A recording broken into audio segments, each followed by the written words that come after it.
So all of a sudden, laptop makers started coming up with these dual display laptops, but the execution's done a little different on each one. So let's check out, let's check out the HP Omen, let's check out HP's Omen let's check out HP's Omen X2S. That was the money shot. This video is sponsored by stdkey.com. Get 20% off Windows 10 licenses using my discount code, which you can find in the video description. A secondary display is a peachy keen idea, but what can you actually do with one? Well, you could always drop your music playlist down there while gaming or even just being productive.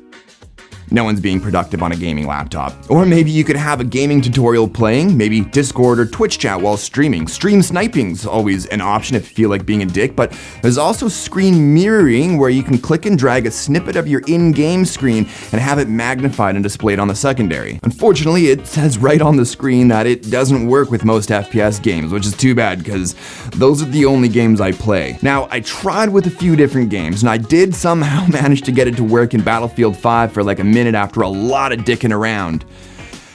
Until I tried to pick another portion of the screen to mirror, at which point it stopped working altogether and never properly worked for me again. Now, by default, the Omen Command Center launches on the smaller 6-inch display, and since it's a touchscreen, you can quickly access the 3 performance modes, as well as the lid and keyboard lighting options, but I usually just kept it on the System Vitals tab to keep an eye on how everything's running. Personally, I think HP could have done a better job with the execution of the secondary, and more specifically the screen mirroring. Like, I refuse to believe there's no way to sort out the first-person shooter games issue, and I think there's a lot of wasted space on both sides. Like maybe HP could have added some extra speakers or fans or even a bigger secondary display. I don't know, maybe you guys can tell me what they could have used the extra space for in the comments. But moving on from that, like a dead pet goldfish, the X2S is a pretty heavy-duty gaming laptop with a fairly thin profile at 20 millimeters, but it's got a hefty weight at just over 5 pounds. The case is plastic, like all plastic, but it's a solid feeling build. The Omen logo on the lid's backlit, but you can turn it off if you wanted to, and there's 3 exhaust vents and a large intake area on the bottom panel. There's a good selection of ports with HDMI 2.0, 3 USB-A, 1 Thunderbolt 3,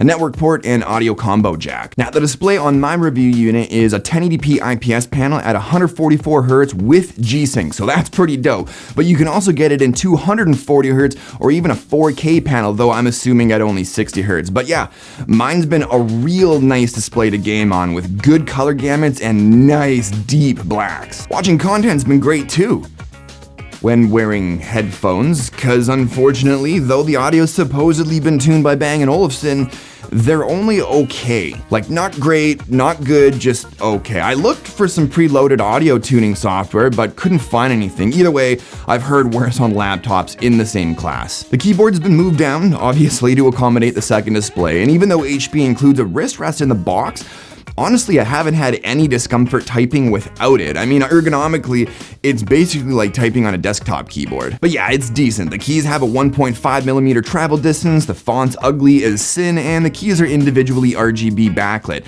Overall, I'd say it's a nice typing experience, except for having to look at the font from time to time.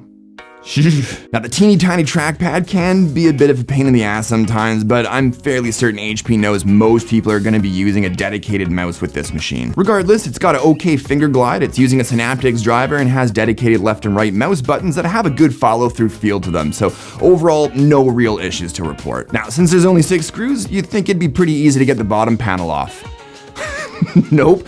Like, I've opened up a ton of laptops and I don't think I've ever had this much trouble. In fact, while trying to pry it off as gently as possible using my iFixit toolkit, I actually cracked the panel at a weak point, so not too happy about that. Anyways, we get access to the 2 M.2 slots, the RAM, fans, and the 72 watt-hour battery that I was only able to squeeze 2 hours out of at 230 nits or 90% screen brightness on Windows balanced mode. So, can it game? Well, with an i7 9750H and RTX 2080 Max-Q, Yeah, you could say it can game. Like playing Resource Hungry games, the CPU will boost up to and maintain 3.8 gigahertz. And because HP decided to use Thermal Grizzly's liquid metal, temperatures average out to 85 degrees Celsius, which is a lot better than most other gaming laptops running that 9750H, where we'll often see them getting well into the 90s. And that gives us awesome frame rates, which the display is obviously more than capable of handling. And even though it's a fairly loud machine at about 55 dB with max fan speeds,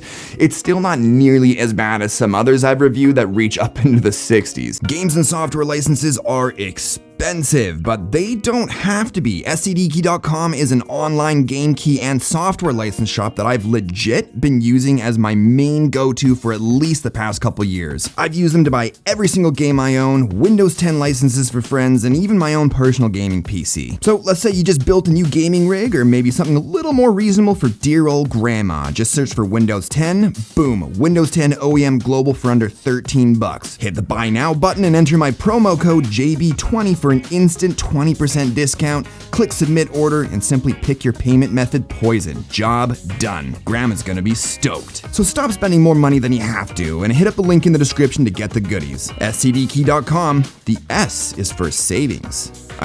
I think.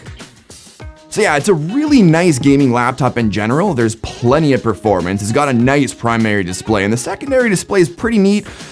Although I'm not a big fan of the execution of it, but I can see it being super useful to some people. Anyways, I'll leave a link in the description for pricing and configuration options, but I think that about does it for this one. As always, if you enjoyed the video, show me some love with that like button, subscribe if you're new to my stuff, and don't forget to follow me on Instagram to see what I'm up to next. But thanks as always for watching, and I'll talk to you all in the next one.